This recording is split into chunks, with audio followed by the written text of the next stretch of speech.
Welcome in, guys. Today's episode, we're going to be talking about how I would actually go out and build an advisory business completely from scratch and the step-by-step process I would do in my first year.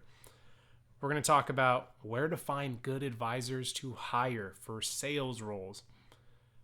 We're going to talk about how to use social media as a financial advisor, an insurance agent, etc.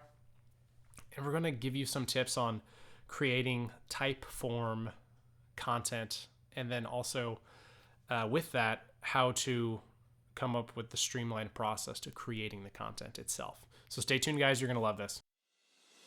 This is the Advisor Odyssey audio experience, where financial advisors, planners, insurance agents, and brokers will find fresh new ideas and perspectives around what it takes to launch, succeed, scale, and bulletproof their business.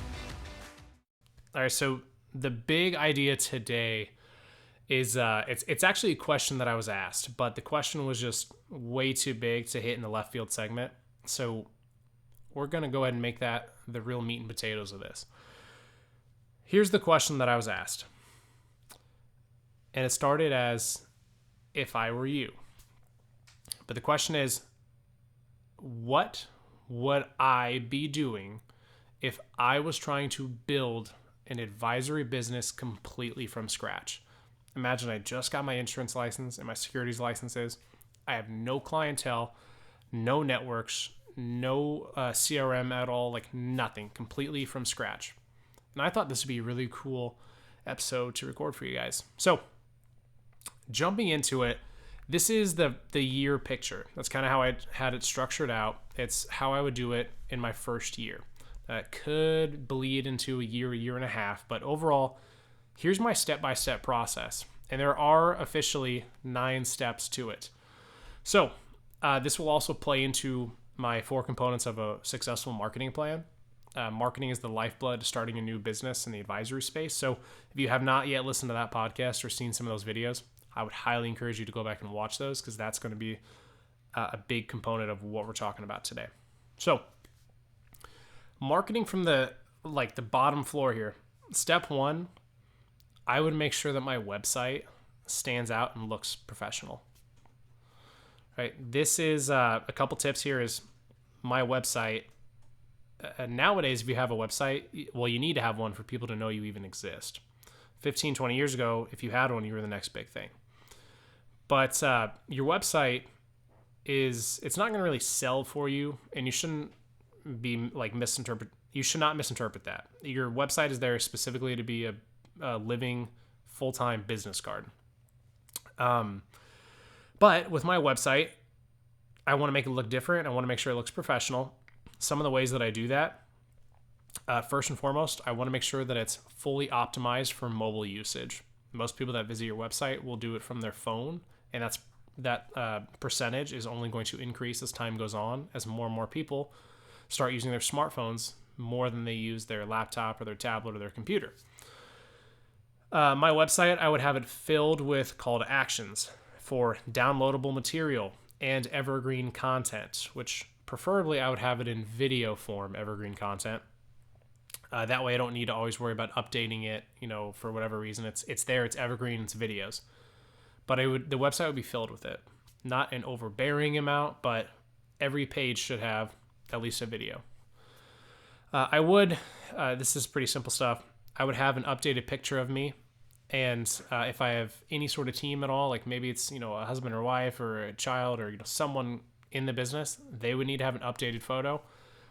You should never have a photo of you from 5, 10, 15, 20 years ago on your page. That's like old school. It's like hopping on a dating app and having a photo of yourself from 10 years ago. People aren't going to be expecting what they see when they sit down and meet with you. So, my homepage so there'd be 4 pages total on my website, ideally. I would have the homepage, and then I'd have an About Me page, a Planning Approach page, which I would title it Our Planning Approach, and schedule a 15-minute call. So a lot of you might have like a contact page. I would recommend doing a schedule a 15-minute call page. So again, those are the 4 pages. Less means more in regards to websites. But I would want to make sure that when people Google me, because they hear my name, or maybe they heard about my name somewhere, like when I was talking to someone else, or if it's in my marketing efforts as I continually add those here. The goal is that I want their first impression of me to look professional, and my other goal is to make sure that when they see my website, that it stands out from the other advisors that they've ever gone and checked out their websites. Which, by the way, at first place, anyone will go when they hear your names to your website. So that should be a staple for all of you. But the second thing that I would do, this is step 2 for marketing from the ground up, I would follow up my website creation with trademarking my sales process and whatever my deliverable is to new clients. So from day 1, my call to action will not be what other advisors offer. There's no free consultation. There's no second opinion, no financial plan review, no exploratory meeting, none of that. My call to action will be specific and exclusive to me and my firm because I want it to stand out during the sales process and with all of the marketing efforts that I'm going to be doing. Again, when people are trying to decide who to work with and they're all offering the same thing, most people will gravitate to one of 2 measurements. The first one, and probably the more common, will be, do I like them? Do I relate to them? Are they likable? Do we get along? But the second will be their experience. How much do they know? How long they've been around in business? I want to try to remove any of that because, 1, I haven't been around a long time. I'm starting my business from scratch. And then 2, I don't want people to make a decision on whether they like me or if they relate to me or if I'm personable enough to them without having sat down and met with me once. So the goal for that is to stand out.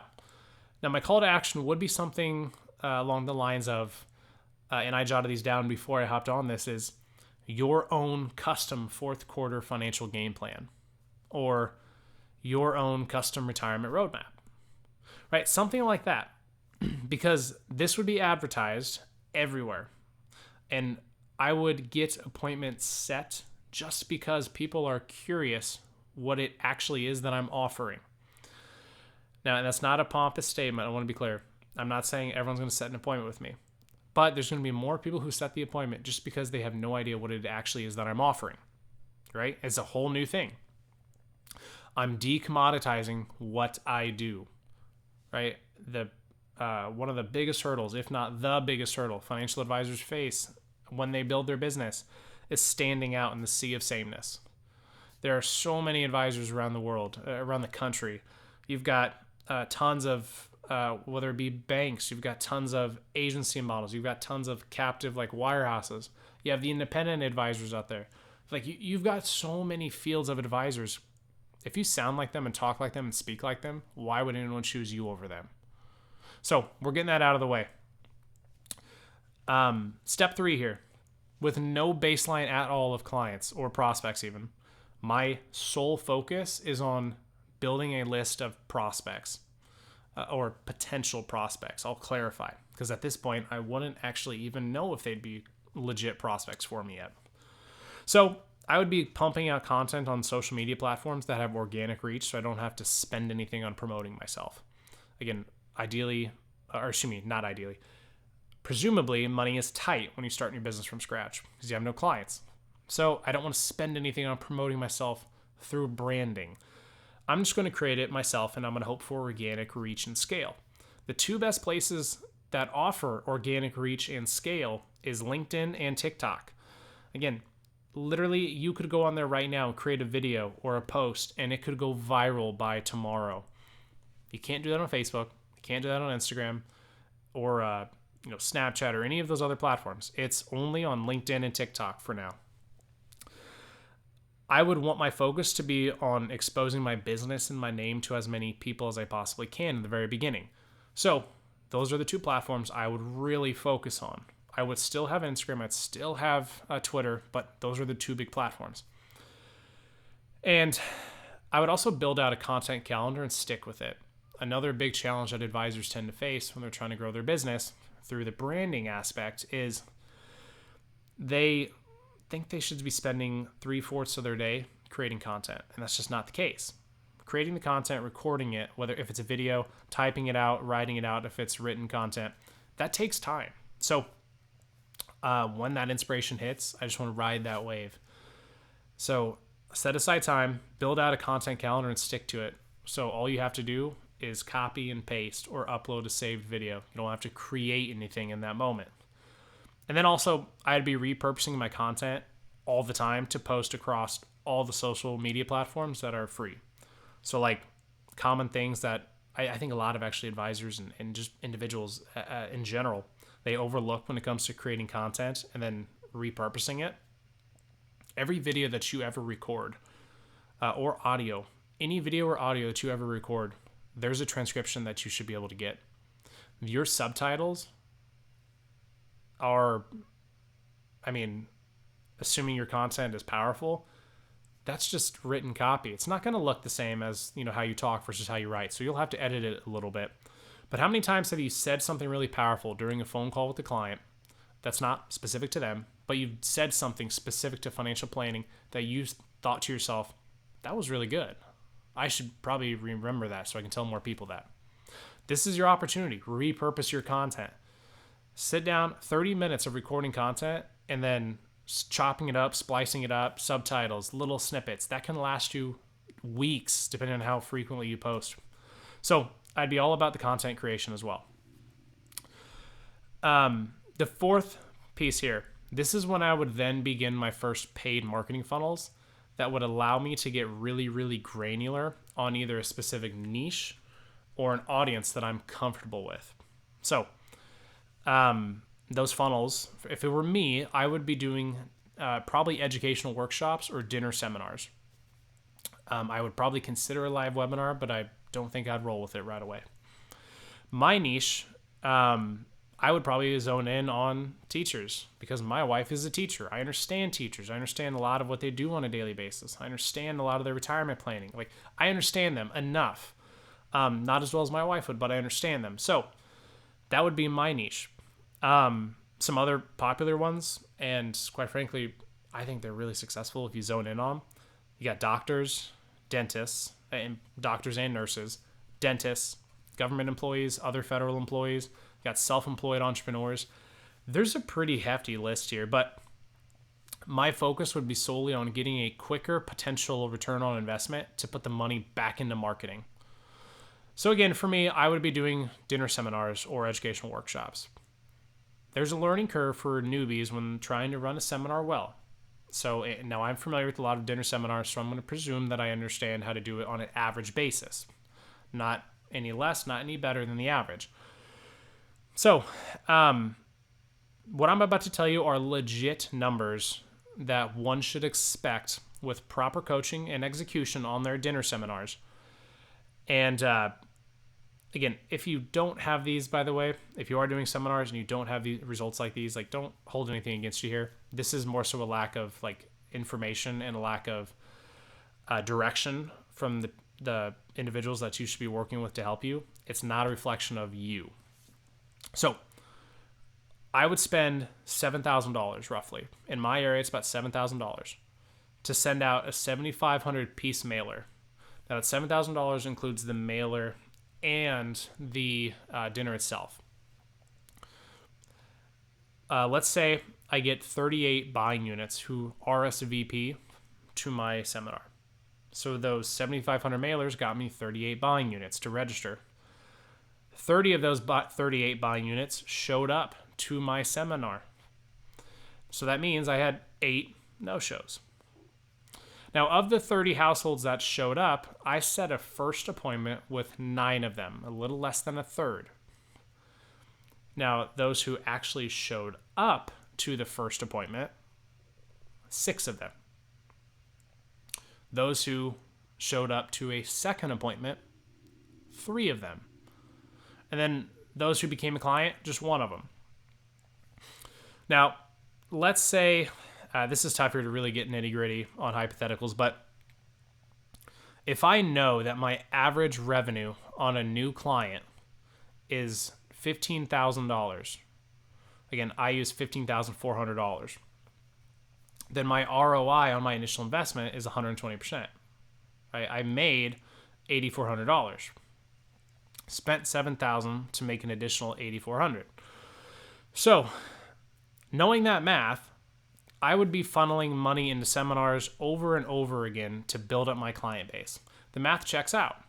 Over time, you'll build an average, and you'll assume the above that the previous that I had mentioned is the average as well. Then you know that every dollar that you put in seminars, or that I would put in seminars, I would be getting $1.20 back, right? That's just how that works. So the best part is that over time, as you're consistent too with your marketing, and again, all your marketing should be looked at as a long-term commitment and an expense. As a long-term commitment, not an expense. My results would only get better. So my average that I had mentioned will only get better. So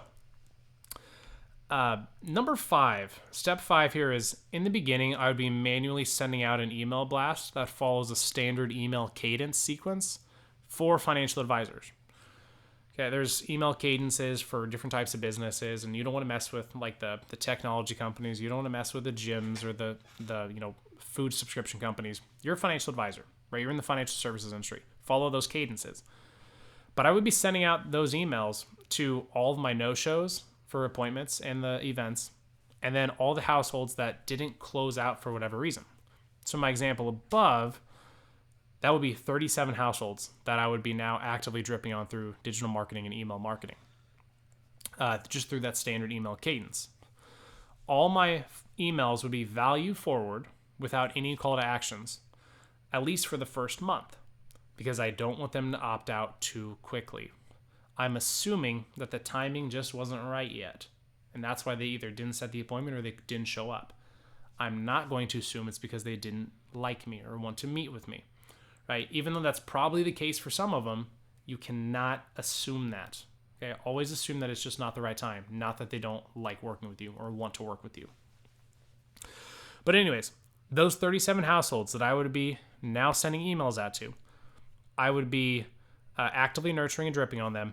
I would run 5 more campaigns, or a total of 6 campaigns, we'll call it, of the seminar campaigns. And if the metrics that I'd mentioned, the numbers, they were all the same, then I would have a database of 220 households that didn't set an appointment with me that I'm nurturing and dripping on. I'm assuming they're interested. Like I said, they raised their hand, they RSVP'd, they came to the event, they set the appointment, or they didn't close. Anything in between, I knew that they were interested in me to some extent, but they fell through for whatever reason. And eventually, I would automate my digital marketing and my email marketing when the money is more comfortable. Now, one of the big reasons why I say that too is the number one reason prospects don't set appointments with you after they show interest in taking you up on your offer to attend an event or to talk with you, it's because they aren't ready to buy yet. And that needs to be stressed. Just because they don't set an appointment doesn't mean they don't eventually want to work with you. It's just, you got to assume the timing wasn't right. But moving into step 6, after I get my first couple clients, my focus would be on rolling out the red carpet for them and blowing them away with the ultimate client experience during that first 60 to 90 days. I would follow a really simple feedback referral process. And again, because that costs $0, just ask them for their honest opinion and feedback, and I can track it. So therefore, over the long term, I can begin to predict how many referrals I will get when I bring on a new client. This is good data for me as I scale. And then step 7 here is, after about 6 months, if I'm actively marketing, let's say based on those metrics above, I have about 10 to 15 clients now, I would host an appreciation event. This would be an in-person appreciation event. Something that can be more intimate, but a really cool experience for my target clients. Now, in my case, let's assume that I'm targeting retirees and pre-retirees.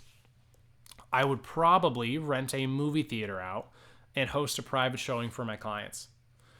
Probably an older movie, so they don't fill up the seats with kids and teenagers who are not my target audience. Another option that I would do personally is I'd probably rent out a dugout suite at either a baseball or football game. And I would invite my clients to that. I want them to talk about it. I want them to be excited. So That leads into step number 8. If all of that went well, then I would continue to do more client appreciation events.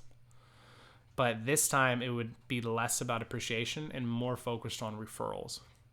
So in the example I said above about, or the example I said previously about the like the sports game, whether it be baseball, football, basketball, whatever.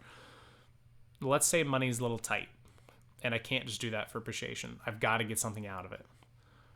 I would advertise that event as a referral focused event, and I would advertise it differently.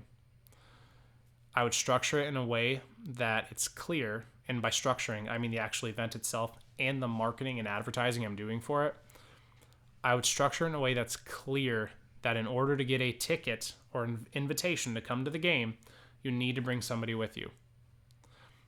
The plan would be to meet at my office, where I would then give everyone a tour and talk a little bit about what I do, and then I would have transportation arranged to attend the game.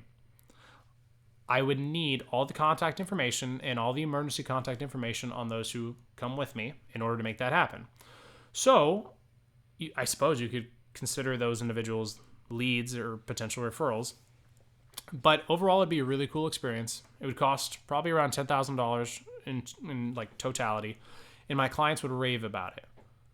And it makes for a really easy referral conversation moving forward because it's creating a culture of referrals through positive experiences, as opposed to needing to ask for referrals or wait on my hands for them to show up randomly. And then lastly, my 9th step here. With enough cash flow and reserves ready to deploy on another marketing funnel, I would personally check out the Warren Report in my state, and I would be geo-targeting those areas, looking for 401k rollovers, pension replacements. That's a bigger conversation, but that's all the digital marketing that I would be doing in the very beginning, and I would be really focused on specific niche value. So you have it, guys. That's what I would be doing my first year as a financial advisor if I went out all on my own and tried to build my business from scratch. From left field, where we take a swing at answering your specific questions and share our insights into the more common challenges that financial advisors, planners, insurance agents, and brokers typically face in their business.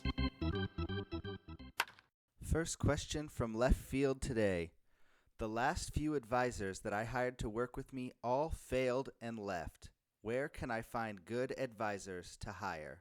I mean, you could find good, advisors, or I'm going to generalize this too as whether it be financial advisor, as an insurance agent, or you could plug and play a lot of titles. You can really find some good ones pretty much anywhere. I think you'll probably find a lot of really successful ones though. The kind of advisor that you want. And I'll explain that in a second. But you can find a lot of really successful ones in the banking channels. I guess you can call it in the Medicare channels, depending if they're working with another agency or they're all on their own. And then you can also find it within the P&C industry, as in property and casualty industry. Now, I say these 3 areas, or these 3 channels and industries because, one, the banking industry, it's very supportive. A lot of bankers who act as financial planners, like within the bank, they rely upon the bank to give them clients. They are not used to going out and hunting to find their own. So as long as you can provide them clients, they will not leave you probably. They definitely won't become your competition on their own because they'd be trying to do something they've never done before. So that's why I really like the banking channel. They also have really good relationships. You'll notice a trend here. All 3 of these have really strong relationships. The Medicare channel, again, those advisors are very used to transactional sales. They're not used to holistic financial planning, typically. So that situation is if you're a Medicare-based advisor and that's all you do, that's your entire business, then you are used to going out and finding people for just that line of business. So I would be trying to hire someone who just does that line of business and find a way to complement their services. And in exchange, they'd be complementing mine. So that's where I'd be looking. The third place I said is property and casualty. Again, that's really for the big client base in general. That would be my only real, for me personally, that's my only really big advantage of hiring someone from that space. other than they're familiar with the industries, as in like the sales type industry. They're familiar with how how to have those conversations with clients about what to protect, what not. Like they're familiar with that. So I'd be looking for familiarity. So those are the three places I would look just to find some better advisors on a general basis. Our second question today from left field: how should I be using social media to gain clients? So this is something that I actually drill into quite a bit when I talk with the advisors that I work with and everything. You cannot confuse your social media with active marketing. You cannot. It's all passive. You could kind of blur the lines if you have like an email campaign or a digital marketing campaign that can become fairly predictable. But social media, assuming you're posting your own content, you're not looking for clients typically. You're trying to create your own brand. It's again, social media is there for branding purposes. Most people, your social media is what catches their eye, but they don't take action because of something you put on social media. Typically, social media doesn't create urgency. So, really, the mindset around social media should be, how can I find really good content to either curate, or how can I create my own content that appeals best to the type of person or type of individuals that I want to work with? That should be the main focus. As soon as you try and deliver all these call to actions over social media, and again, organic social media, like as in on your Twitter profile, if you're asking people to set an appointment with you, or you're advertising a meeting with you, it's just not going to work. Or if it does work for you, then you are an anomaly and I congratulate you. But on a general level, it's not going to work. So your social media is there for branding purposes. And again, it's also a living business card. I mentioned about the website earlier. Your social media is also a living business card. When Joe and Susie very passively reference you to their friends, Joe and Catherine, they will find you on social media. They'll Google you. They'll go to your Instagram, your Twitter, your Facebook, your Snapchat, your TikTok, whatever it is. They'll find you, and that's going to be their first interpretation of you. That first, I guess you can kind of call it a realization of whether or not they want to work with you. So, again, social media, you're not using it to gain clients as much as you are trying to build leverage and build a brand for yourself that attracts people. Final question today from left field: I struggle with coming up with content for social media, specifically with writing content and copy. Any tips on knowing what to write about and how to streamline the process? Creating content can be really hard, especially if it's for written content. When you have video content, it's really easy to fill in the space, with the ums, the ahs, the hesitations. Like it's natural. But in written form, you don't have that luxury. So, and also people pay attention a lot less when things are written. So you got to have an immediate hook. So here's the formula that I've found and that I talk with about the advisors that I work with. And it's 4 steps, pretty easy. It's 4 steps to streamline that process and come up with ideas. Step 1 is figuring out the vague and common problem. And I say figuring out, you're going to choose it. Step 1 is choosing the vague and common problem. That could be running out of money in retirement. That could be overpaying taxes. That could be dying and not having any money to pass on your next kin because you didn't have life insurance. Find the generic and vague topic. And again, I say generic and vague because the more generic it is, the more common it is. So, step 2 is to emphasize the future impact of the problem when it's left unaddressed. So with the retirement income situation, or running out of money in retirement, if that's the vague and common problem, then you need to emphasize the future impact of if someone does run out of money in retirement, right? Talk about that. Make it clear. Draw a picture. Storytell. Basically highlight what happens if it's left unaddressed. Step 3 is giving them step 1 to fixing it on their own. And I really need to specify that. Step 3 is giving them the first initial thing they can do on their own. So if it's, again, running out of money in retirement, step 1 of phase 3 here would be, in my mind, make sure that your 401k is at or near the amount you think it is.